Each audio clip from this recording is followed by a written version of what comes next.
अगर आप अपने को हिंदू मानते हैं, हिंदू तो कबीर के शब्दों में कोई है नहीं।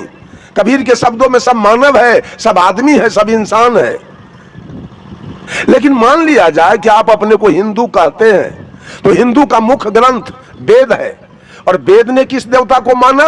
वेद ने कहा मातृ देवो भव, वेद ने कहा पितृ देवो भव, वेद ने कहा आचार्य देवो भव, और वेद ने कहा अतिथि देवो भव। वेद ने नहीं कहा राम देवो भव, कृष्ण देवो भव, महादेव देवो भव, दुर्गा देवो भव, काली देवो भव, हनुमान देवो भव। वेद ने नहीं कहा, वेद ने कहा मातृ देवो भव, मां सबसे बड़ी देवता है। और तब कहा पिता, इसलिए कि मां का लागत ही जीवन पर 12 आना है और पिता का लागत 4 आना है, इसलिए हर जगह से मां को आगे कर दिया गया। मातृ देवो भव, पितृ देवो भव, आचार्य देवो भव, और ये जो बैठे हुए अतिथि हैं, ये सभी देवता के रूप में बैठे हैं। इनका स्वागत करना, इनका मान सम्मान करना जिसने आयोजन किया है, उनका काम है कि हमारे दरवाजे पर जो देवी और देवता आए हैं उनका स्वागत करना मेरा काम है। ये 4 देवता है। विवेकानंद जी ने तो 2 देवता और बढ़ाया। विवेकानंद जी 2 देवता और बढ़ा दिया, मूर्खो देवो भव और मूर्खो देवो भव और दरिद्रो देवो भव। 2 देवता और बढ़ा दिया गया। बंधुओं, यही आपके देवता हैं। इनका लागत, इनका कर्ज आपके सिर पर है।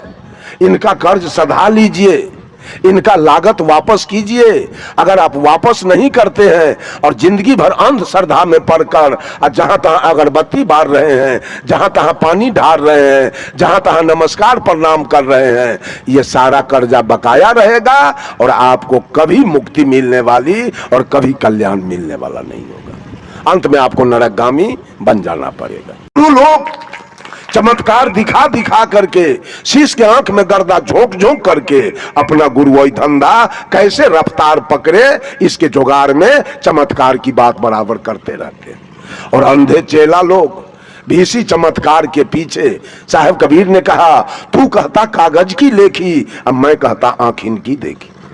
कारण 3 है, उपादान कारण, निमित्त कारण और साधारण कारण। जब तीनों कारण लगते हैं तो कार्य प्रारंभ हो जाता है।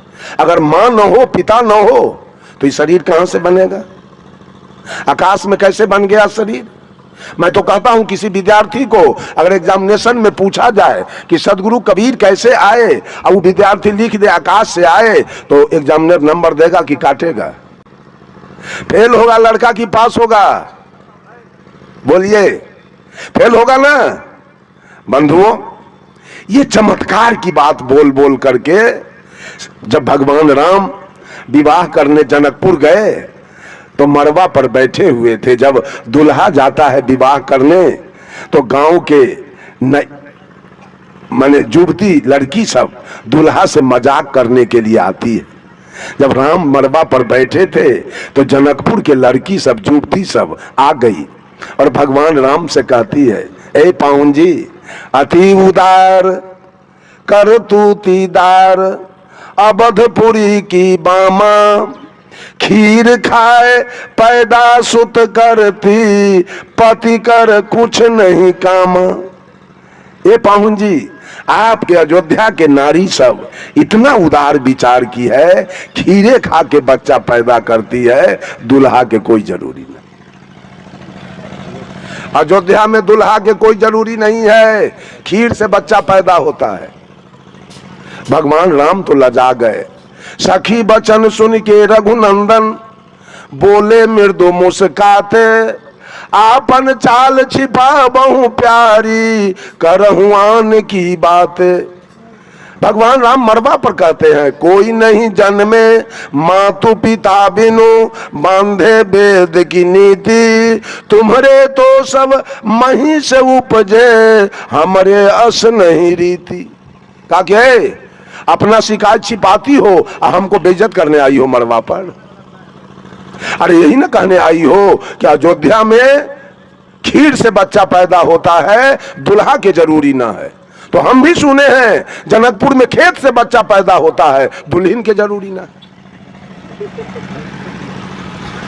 ये चमत्कार की बात सब, झूठ फूस की बात सब बता बता करके इस भोली भाली जनता के, देखिए अध्यात्म में, अध्यात्म जिसका नाम है उसमें कोई मिलावटबाजी करता है, उसमें कोई झूठ फेंकता है, उसमें कोई गलत बात बोलता है, तो उसके ऐसा गद्दार इस धरती पर कोई नहीं माना जाएगा।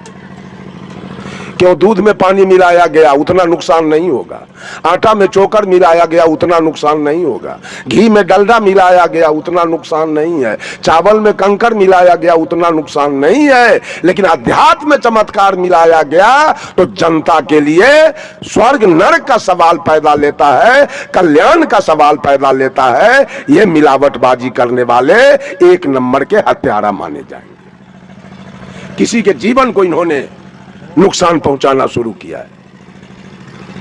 बंधुओं, जरा इस पर विचार किया जाए। मैंने कहा श्रद्धावादी बनो तो मां के प्रति श्रद्धा रखो, इसलिए कि मां का दिया हुआ ये तन है आपका, मां का दिया हुआ ये तन है।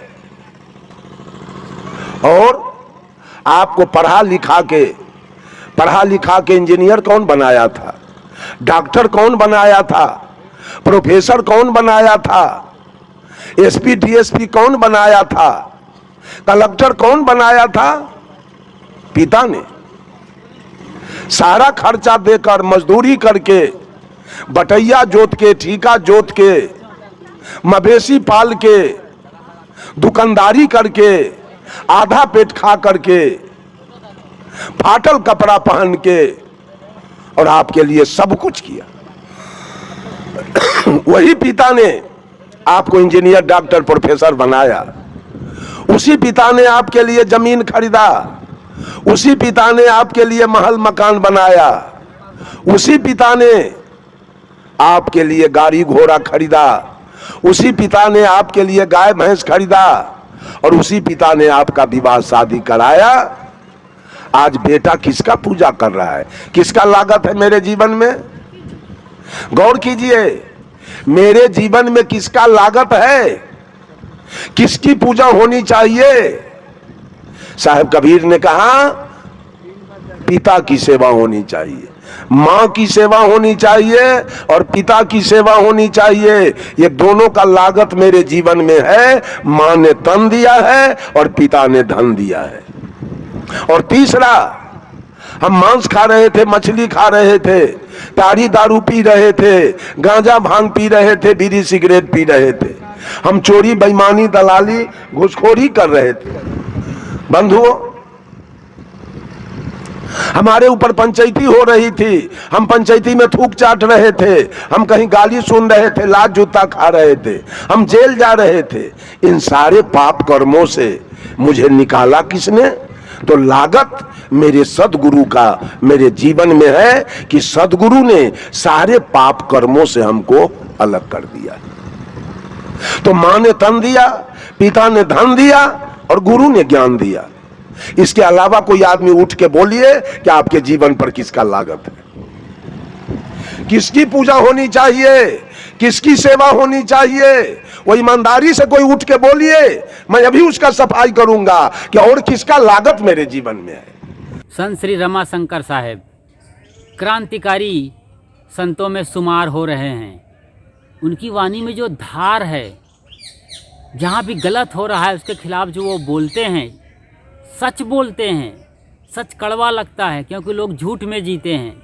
अगर आप अपने को हिंदू मानते हैं, हिंदू तो कबीर के शब्दों में कोई है नहीं। कबीर के शब्दों में सब मानव है, सब आदमी है, सब इंसान है। लेकिन मान लिया जाए कि आप अपने को हिंदू कहते हैं, तो हिंदू का मुख्य ग्रंथ वेद है। और वेद ने किस देवता को माना? वेद ने कहा मातृ देवो भव, वेद ने कहा पितृ देवो भव, वेद ने कहा आचार्य देवो भव, और वेद ने कहा अतिथि देवो भव। वेद ने नहीं कहा राम देवो भव, कृष्ण देवो भव, महादेव देवो भव, दुर्गा देवो भव, काली देवो भव, हनुमान देवो भव। वेद ने नहीं कहा, वेद ने कहा मातृ देवो भव, मां सबसे बड़ी देवता है। और तब कहा पिता, इसलिए कि मां का लागत ही जीवन पर 12 आना है और पिता का लागत 4 आना है। इसलिए हर जगह से मां को आगे कर दिया गया।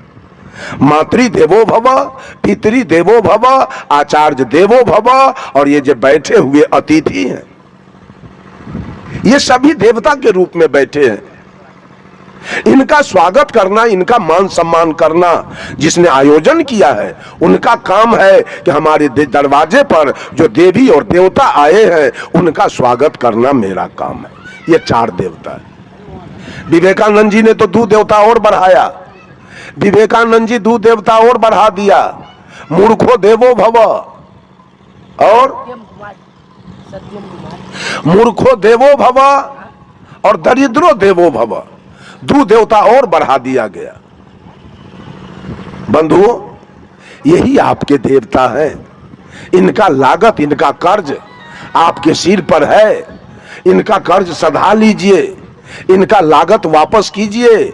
अगर आप वापस नहीं करते हैं और जिंदगी भर अंधश्रद्धा में पड़कर जहां तहां अगरबत्ती बार रहे हैं, जहां तहां पानी ढार रहे हैं, जहां तहां नमस्कार प्रणाम कर रहे हैं, ये सारा कर्जा बकाया रहेगा और आपको कभी मुक्ति मिलने वाली और कभी कल्याण मिलने वाला नहीं होगा। अंत में आपको नरकगामी बन जाना पड़ेगा।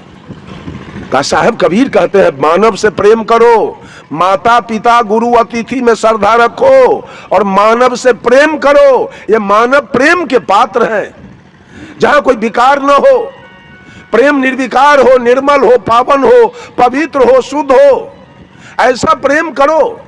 सेवरी और राम के जैसा प्रेम करो अपने माँ से, अपने पत्नी से, अपने बेटा और बेटी से, अपने भाभी से, अपने भाई से, अपने पिता से या गांव के लोग से। मनुष्य प्रेम का पात्र है। मानव से प्रेम करो, जहां कोई जातीयता न हो, जहां कोई सांप्रदायिकता न हो, जहां कोई ऊंच नीच का भेद न हो, जहां कोई अवर्ण सवर्ण का भेद न हो, जहां कोई छुआछूत का भेद न हो, जहां कोई गोरा काला का भेद न हो, जहां कोई हिंदू मुसलमान का भेद न हो, ऐसा प्रेम करो मानव मात्र से।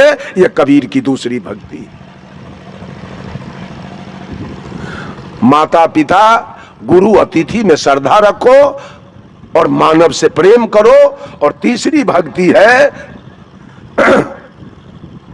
यह जीव मात्र जितने मानवेतर प्राणी, मानवेतर अर्थात मनुष्य जोनी से नीचे की खानी में जीने वाले ये पशु पक्षी कीड़ा मकोड़ा सब दया के पात्र हैं। इन प्राणी पर दया रखो, यह तीसरी भक्ति। संत मत कहाते हैं, कबीर मत कहाते हैं और दर्जन के दर्जन बकरी पोस के कुट्टी कटवाते हैं। दया का 1 पैसा लेस नहीं। वो आदमी स्वर्ग जाएगा, बैकुंठ रास्ता खुला हुआ है क्या? हत्यारा बैकुंठ जाएगा,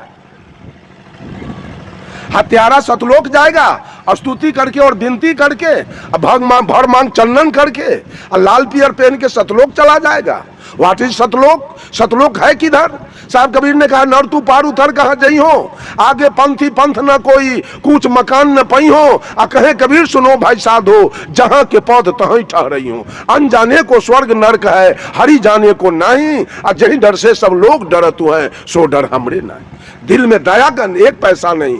यहाँ अमीर बनने की बात है, बकरी 30-30 हजार में खसी बिक रहा है। यहाँ अमीर बनने की मनसा है कि हम धनवान बन जाए, बकरी कटवा कटवा के। तो धनवान बनोगे कि मुक्ति पाओगे? 2 में से तो एक ना होगा। या तो धनवान बनोगे, नहीं तो मुक्ति पाओगे। तो पोसा गया धन के लिए, बकरी क्यों पोसा गया? गाय तो लाया गया दूध के लिए, भैंस लाई गई दूध के लिए, बैल लाया गया खेत जोतने के लिए, घोड़ा लाया गया चढ़ने के लिए। अब बकरी क्यों लाई गई? मांस बेचने के लिए। यह मनसा खराब है, अंतरात्मा का विचारधारा गंदा है। अब वो आदमी कहता है हम संत मत में हैं, हम कबीर मत में हैं। तुलसीदास जी ने कहा, दया धर्म के मूल है, धर्म का मूल है दया। और जहां दया नहीं है, मूले बात खत्म है। तो और बच क्या गया? सब संतन की बड़ी बलिहारी, यह बच गया। और कबीर पंथ की स्तुति विनती बच गया, और दिल का दया समाप्त हो गया। अपना नहीं, अगर ऐसा है तो अपने बेटा पर बड़ी दया बेटी पर मत रखिए। आप अपने बेटा बेटी पर से भी दया हटा लीजिए। औरतों के पास माया होती है लेकिन दया का पूरा अभाव। एक जगह हम बैठे थे, और बुढ़िया बकरी माने बच्चा देते देते बेचारी बुढ़ा गई। अंत में जब वो बच्चा देने लायक नहीं रह गई तो घर भैया कसाई के हाथे बेच लिया। हम उस जगह बैठे हैं, कसैया जो बकरी को ले के चला तो बकरी वाली कहती है जा हे लक्ष्मी बड़ा धार, बट पापी कहाँ के थे, लक्ष्मी इनको बड़ा धार दिया। अंत में इतना बेचने से इसका पेट नहीं भरा, बच्चा कटवाने से, तो अंत में बुढ़ियों के गर्दन कटवा रही है। और लक्ष्मी बड़ा धार ला। ये औरत के पास कितना ज्ञान है, कितना बुद्धि विवेक है, इसका माया कहाँ कितना है, और दया इसके अंदर से कहाँ चली गई। एक पैसा दया का लेस नहीं है। धनवान बनने की लालसा है कि बकरी पोस के हम धनवान बन जाएंगे। खून के पैसा से और गर्दन के कट्टी के पैसा से कोई धनवान बन जाएगा? कोई नहीं बनेगा। वो धन गलेगा, वो धन गलेगा, बढ़ेगा नहीं किसी कीमत पर, चूंकि गर्दन कट्टी का पैसा है। दया है दिल में, सदुआई करते हैं, स्तुति विनती और प्रार्थना करते हैं और मुक्ति पाने की बात करते हैं। जब देवव्रत ने जब हंस को मारा था, हंस गिर गया, तीर लगा, हंस गिरा, हंस को किसने उठाया? सिद्धार्थ गौतम ने उस हंस को अपने गोद में उठाया। अब धीरे से उसका तीर खींच के और मल्हम पट्टी करके अपने गोद में रखा था। हंस थर थर कांप रहा था डर से। देवव्रत दौड़ के आया, भैया, चचेरा भाई थे दोनों, भैया ये हंस मेरा है, मैंने इसको मार के गिराया है, हंस मुझे दे दो। सिद्धार्थ गौतम ने कहा, भैया मारने वालों से ज्यादा अधिकार है बचाने वालों का। मैंने इस हंस के प्राण की रक्षा की है, मैं हंस नहीं दूंगा। दोनों भाई में झंझट होने लगा।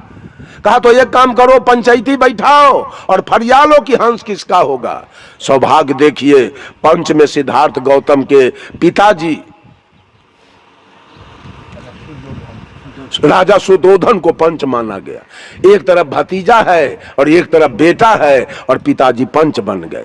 देखा कि अगर भतीजा के पक्ष में जाता हूं तो बेटा कहेगा पप्पा भतीजा का पक्ष ले लिया, अगर बेटा का पक्ष लेता हूं तो भतीजा कहेगा बड़ा पप्पा बेटा के पक्ष में भाग गया। अभी संकट है यहाँ। एक उपाय सूझा सुदोधन को, कहा कि देवव्रत सामने खड़ा हो जा। तो देखा आपने, समझा आपने, सुना आपने दिल से ना। इसीलिए हम कहते हैं कि आप लगातार सत्संग में हमारे चैनल के साथ बने रहो, लगातार अपने पसंदीदा यूट्यूब चैनल खुशहाल ज़िंदगी के साथ बने रहें। चैनल पर बिल्कुल नए हैं तो फ़ौरन सब्सक्राइब कर लें, यानी फ्री में परमानेंट मेंबरशिप ले लीजिए आप, और लाइक करिए। वीडियो दिल को छू गई है, बात और जज्बात विस्तार से लिखिए नीचे कमेंट बॉक्स में, आपको क्या फीलिंग आ रही है और किस तरीके की और आगे वीडियो आप चाहते हैं। गीत और गाली सब लिख सकते हैं, आप महसूस करते हैं तो हम उसके जवाब देने को तैयार बैठे हैं। और इस वीडियो को ज़्यादा से ज़्यादा शेयर करिए ताकि लोगों के जीवन में क्रांति आए, उनकी चेतना जगे और वो अपना जीवन मरने के पहले संभाल लें और उसे जान लें जिसके लिए जन्म हुआ है। शुक्रिया, साधुवाद, साहेब बंदे। मिलते हैं एक और खूबसूरत वीडियो में, तब तक अपना और अपनों का ज़रूर ख्याल रखिए।